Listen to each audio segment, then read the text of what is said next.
Bonsoir à tous. Alors je voulais partager ce soir quelque chose, une leçon que Laurent Harouche nous enseigne, que en fait la vision qu'on a d'Hachem, la vision, le jugement, on va dire comme ça, intérieur qu'on a des actions d'Hachem vis-à-vis de nous, va faire en sorte que l'avenir se concrétisera de cette manière.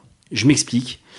Imaginons qu'une personne, elle pense que Hachem est un bourreau, Chas v'Shalom, qui lui fait tout le temps des misères, que c'est le bouc émissaire, que pourquoi toujours moi, pourquoi pas les autres, pourquoi, qu'est-ce que j'ai fait, peu importe, toutes les folies que la Serra nous injecte dans la tête, eh bien, il faut savoir que Hachem va lui donner raison.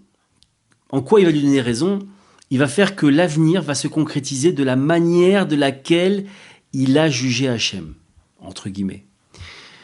Donc ça veut dire que, à l'inverse, heureusement, celui qui juge Hachem ou qui tente ou qui veut juger Hachem de manière entre guillemets positive, de chercher le bien dans ce que Hachem lui amène, d'être convaincu que Hachem il veut le meilleur pour lui, qui veut le sauver, qui veut lui donner une femme, qui veut lui donner des enfants, qui veut lui donner de l'argent, qui veut lui donner la santé, etc., etc., que c'est un Dieu que de bonté, de miséricorde, alors Hachem lui donnera aussi raison.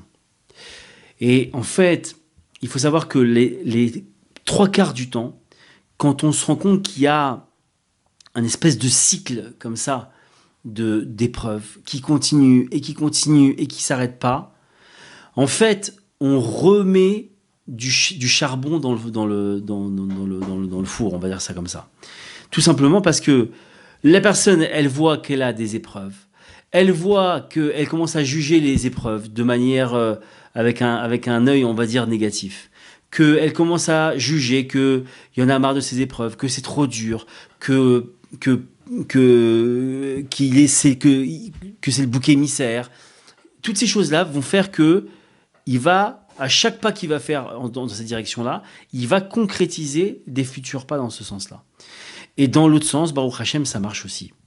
Donc, il faut absolument, pour sortir des épreuves, mettre ce qu'on appelle un coup de frein à main et d'arrêter, concrètement, d'avoir ces pensées sur Hachem qui sont erronées, qui sont fausses.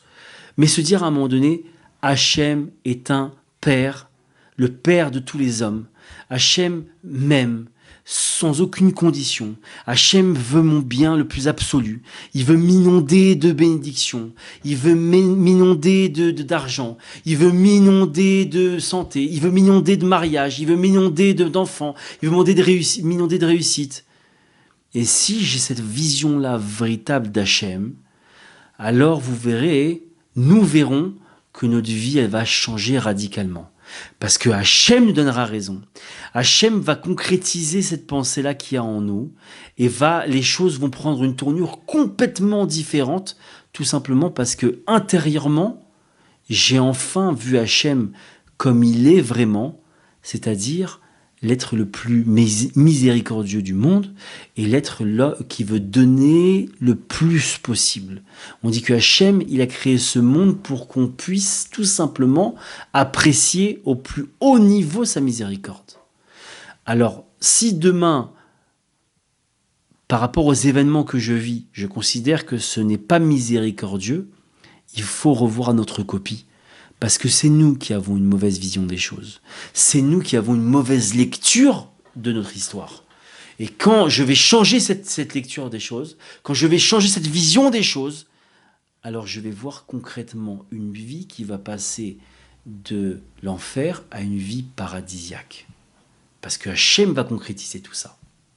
Alors, Be'ezrat Hachem, que tout un chacun, on prenne sur nous, Be'ezrat Hachem, de voir Hachem de manière positive, de voir Hachem de manière miséricordieuse, de voir Hachem, de comprendre que Hachem il veut tout me donner, mais que c'est moi qui ferme les mains et qui ne veut pas recevoir. Qu'Hachem nous aide. Amen. Kenny Hudson.